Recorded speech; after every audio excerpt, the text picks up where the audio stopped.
Salutare, eu sunt Edi la Sanchi și bine ați venit la primul meu episod. În acest episod vă voi prezenta tacticile mele de pe FIFA 23 cu care am reușit să mă calific la FGS 3. Avem așa, formația cu care intru eu în match din primul minut de regulă. Balance 45 de 50. Ca să nu fim foarte strânși strânși, dar nici foarte deschiși în apărare, avem 45, puteți să punem și 50, n-are nimica. Dar eu prefer să țin pe 45. Build up play balance cu direct passing change creations. Avem nevoie de un joc cât de cât rapid să ne creăm ocazii. Dacă puteți face și o tiki-taka să-l omorâți pe adversar, cu atât mai bine.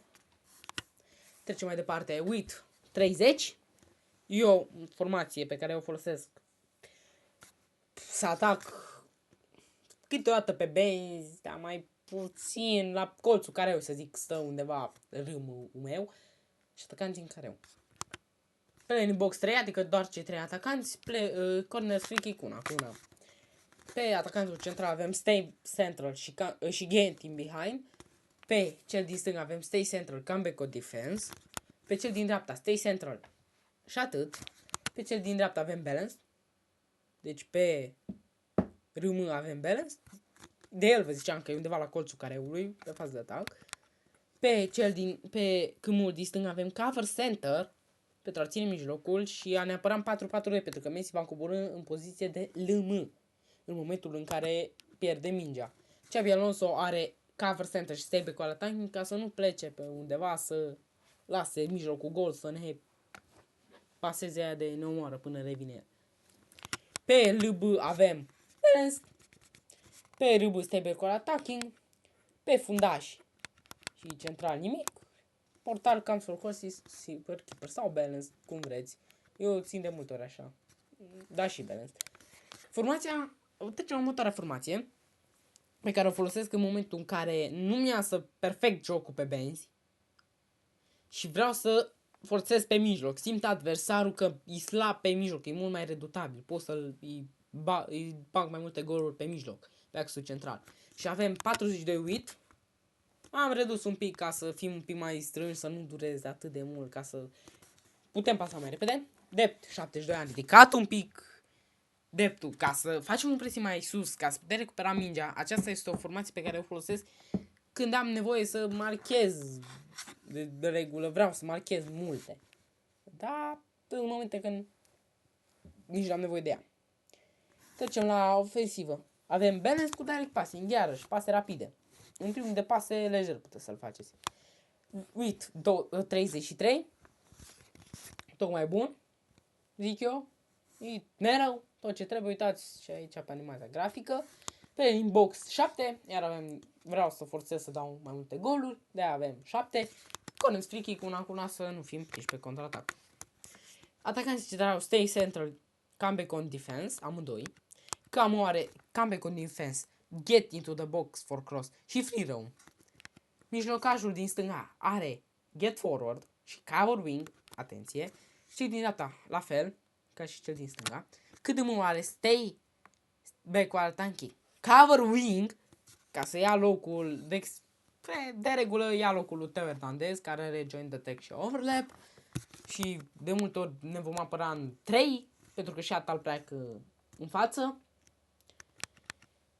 Dar dacă cumva se va întâmpla să fiți prinși pe contraatac, de multe ori s-ar putea să fiți prinși și cu 4, că se repliază repede Xabi Alonso sau repede Teo Hernandez, depinde în ce situații și unde aveți mingea.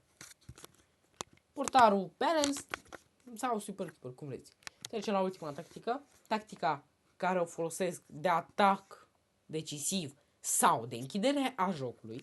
Când vreau să atac decisiv, ați văzut, am constant pressure. Când vreau să păstrez rezultatul, am balance. Am 56 width. Aici avem un pic mai ridicat width-ul ca să nu fim foarte... De obicei o folosesc ca și counter la sistemul de joc 4-2-2-2. Dar sunt și momente când nu-mi iese jocul în nicio sistem și mă bag pe ăsta. Și de multe ori, credeți-mă, m-a salvat din multe meciuri. Long ball cu direct passing. Deci avem aici long ball cu direct passing.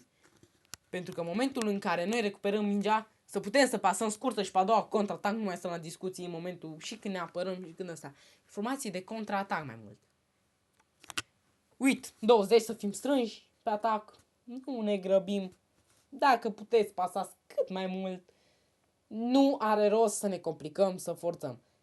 Dacă cumva credeți că puteți să-i mai dați adversarului, dar simțiți că sunteți buni și pe apărare și n-are ce să vă facă, numai că au avut noroc, aia e singura că am pățit de multe ori, vă recomand să jucați calm, ce să zic, calm în fiecare meci, indiferent de norocul adversarul, nu vă nervați, dacă reușiți să nu vă nervați la Weekend League, să cei mai tari. Player in box 5, Conest free kick, una cu una. Instrucțiuni. Avem pe atacantul central Getting Behind cu comeback on defense. Pe comeback on defense, Get into the box for cross și free roam. Pe camul din stânga avem comeback on defense, Get into the box for cross. Iar ne apărăm mai mult 4-4-2, dar e greu. Pe camul din dreapta avem comeback on defense, Get into the box for cross. Pe C2 CDM avem stable call attacking, cover wing. Pe lub avem joint attack și overlap, ca să urce un pic mai mulți în atac. Și pe fundașul dreapta stable call attacking. Și pe portar balance sau cast for cross și sweeper keeper, de multe ori țin așa, sau sweeper keeper v-am mai spus. Depinde de dispoziție, nu știu, sincer, la cast for crosses vă ajută dacă vedeți că adversarul joacă mult pe bandă, da, puteți să puneți cam for cross și să apăsați de 2 ori pe triunghi, dar nu lung, 2 ori scurt, 1-2 și gata, luați mâna.